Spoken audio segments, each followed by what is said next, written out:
Good morning, everyone. Good morning. The retired Bishop of Atlanta, Bennett Sims, when he retired, he became the president of the now dissolved Institute for Servant Leadership in Hendersonville, North Carolina. And in his book entitled Creating the Future, Reflections on Ecology for the Third Millennium, he tells a story. On October the 25th of the year of the Japanese surrender in World War II, just 11 weeks after the second primitive atom bomb was dropped on Japan by the U.S. Air Force, I visited Nagasaki. In those 11 weeks, the toll of civilian deaths grew from 39,000, those who were incinerated immediately, to something like 64,000, the difference being the 25,000 or more who died from injuries suffered on that terrible day in August 1945. It is impossible to describe the devastation I saw. The center of the city, of about 400,000, was not reduced to the conventional rubble of ordinary bombing. Instead, the scene opened on a few square miles of brown powder and a scattering of grotesque timbers. The heart of Nagasaki was simply pulverized. I had traveled on that day from the naval base at Sasebo, where I was stationed on a destroyer of the U.S. Navy. Sasebo was then about a 2-hour train ride north of Nagasaki on the southernmost Japanese island of Kyushu.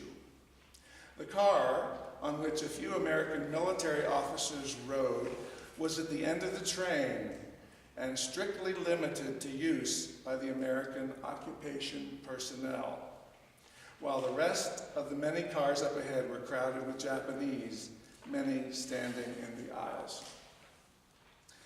On the way back to Sasebo, in the same exclusive kind of car, a young boy of not more than 15 was the conductor, who punched our tickets. He wore a patched and shiny black uniform with a tattered cap to match, the patent leather bill all bent and cracked. But he had a jaunty bearing, smiling cordially as he took the tickets.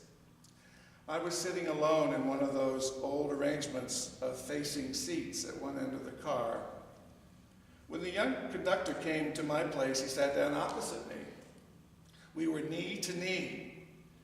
Turned out he wanted a cigarette, gesturing with a hand motion and blowing imaginary smoke. I gave him an old gold. Then he needed a light, gesturing to strike a match. The act of lighting one another's cigarette, with the wind blowing through the open windows of the moving train, brings people's faces suddenly very close. His eyes and mine met, only a few inches apart. Unbidden in that moment, tears started for both of us. Sims goes on to say that until just a few minutes before, he and the conductor were total strangers, and just weeks before were sworn enemies, separated by war and language and geography. But he writes, in that moment of grace, two human beings drew close in the meeting of souls. Sims ends by saying, on the 14th of August of that fateful year, the war ended for everybody. On October 25th, the peace came to two of us.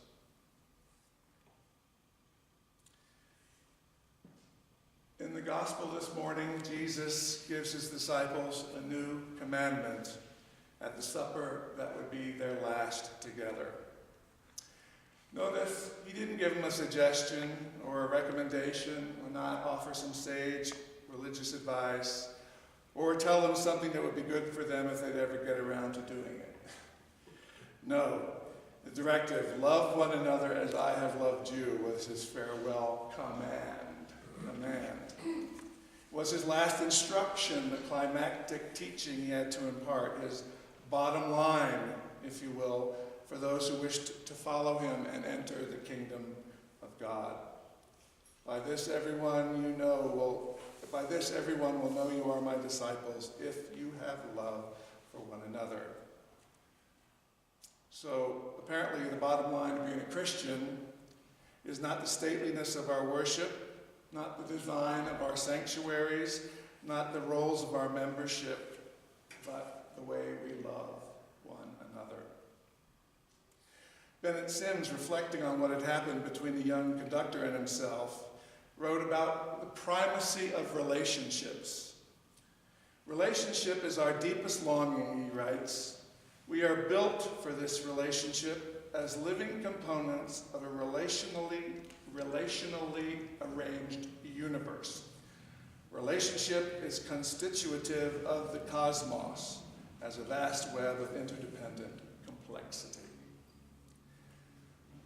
So, in other words, that moment on the train between those two people revealed the very essence of God, the humanity between them. Said St. John of the Cross in the 16th century, he said, when the evening of our life comes, we will be judged on love. How to love a stranger whom God places in our midst. Tough. How to love one another when we've been in the congregation together for 30 or 40 years. How do you love somebody you've known that long? How to love someone who doesn't like me, doesn't appreciate my honesty, transparency, brilliance, and humility. Boy, they're wrong. And of course, because this kind of love is not the false, lovey-dovey, kissy-face, pressy body kind of stuff. We're talking about respecting one another enough to speak directly in each other's eyes, to be able to share when we've been hurt, and have the courage to listen to the other person's perceptions and emotions, and to receive their tears. Not easy stuff, this, at home, places where we work, or in the church.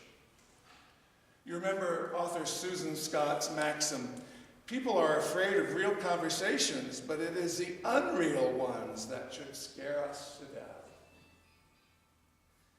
So, friends, do we have the guts to come out from behind ourselves and be real with one another? Like Bennett Sims and the young train conductor, can we see, respect, and treasure one another's essential humanity and the need we have for relationships with one another?